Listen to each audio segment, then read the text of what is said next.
All right, Democrats, they are so desperate to trying every political stunt that they can think of to see what might actually stick. And they're spending millions and millions and tens of millions of dollars. How do we communicate to men? Hey, Joe, want a brewski? I don't know. Not sure that's working too well. Maybe we'll curse like Donald Trump. Anyway, according to Axios, Democratic officials are now considering holding a national convention ahead of the 2026 midterms in an effort to showcase candidates. And they want to feel out 2028 presidential hopefuls. I hate Trump more than you do. I can pretty much predict what's going to happen. DNC Chair Ken Martin has been pushing this idea at the Democrat summer meeting this week, which is clearly not going particularly well, as it generated nothing but bad headlines. Here with reaction, New Hampshire GOP Senate candidate Scott Brown, along with Project 21 chairman Horace Cooper. Scott, start with you. Look, I don't really care what they do. If the $15 trillion in committed manufacturing money that the president has secured from companies and countries, if that kicks in, if the largest tax cut in history kicks in and is in the economy, in the bloodstream of the economy, if the same with energy dominance, if that kicks in the economy, and if the president keeps brokering one peace deal after another, and peace and prosperity drive elections, I don't care what they do. It won't matter in 2026. It will be overwhelming. You can see that people are moving to the Republican Party. Registration up by millions, Democrats down by millions. The trend is very clear where the country's headed.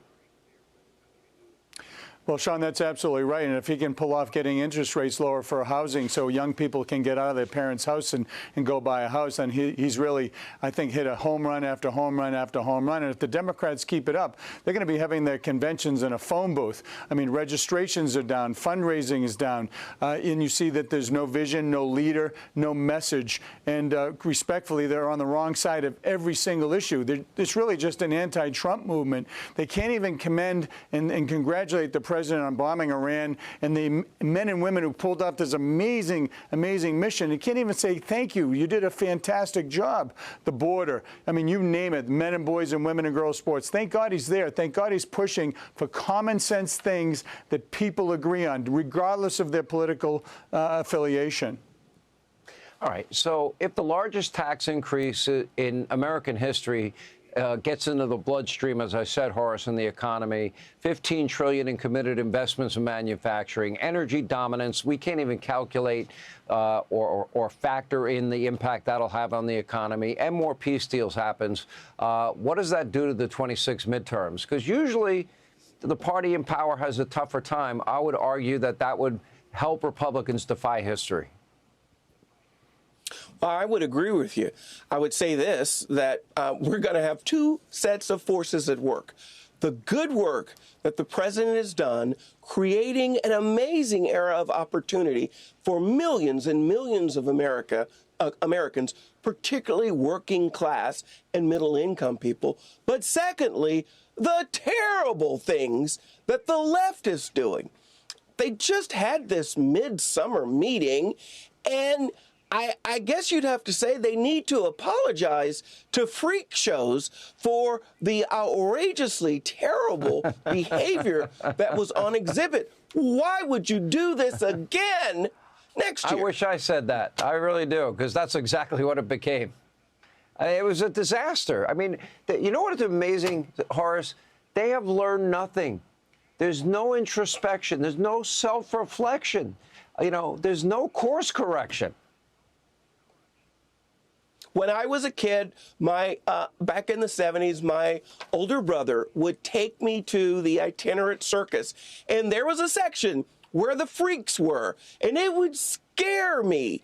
And my parents, when they found out, said, "Stop, you can't do that anymore." But there's nobody telling the Democrats, "Stop it, put the crazy down, try normal." You know, I look at your race, Scott Brown, and I see it as a very winnable race for Republicans. And by the way, speaking to senators and people in leadership, they think your race is winnable, in part because of what Horace is saying. This party has gone nuts. They're crazy. Well, absolutely. I mean, look at President Trump, what he's doing in D.C. with the crime. I mean, we are grabbing it by the horns and cleaning it out. You've been there. I used to live there. My car was stolen and vandalized when I was a U.S. senator, and it got worse and worse and worse. And thank God he's doing it, because that is the shining light. That is our capital. And to get all these people off the streets, and at least the mayor is finally saying, hey, thank God. I would encourage every Democrat mayor to say, hey, listen, sir, can we have your help? Because in Minneapolis, the police are underfunded and they're overworked. And in Chicago, there's killings all the time. I don't care. I don't believe a word that the governor says. Just say, yeah, sure. Can you help us, sir? Can you help us? Like, what is the big deal? Are we upside down here? Can't we just stop the crime and get back to, as you referenced, as Horace said, like the normal behavior to make our country safe and secure? Thank you. Great. Stay with the basics, right? I mean, law and order, safety, Yep. security, a prerequisite towards pursuing happiness. You don't have it, guess what? It's hard to pursue it. Anyway, we'll watch your race closely. Horace, great to see you. Hey, Sean Hannity here. Hey, click here to subscribe to Fox News YouTube page and catch our hottest interviews and most compelling analysis. You will not get it anywhere else.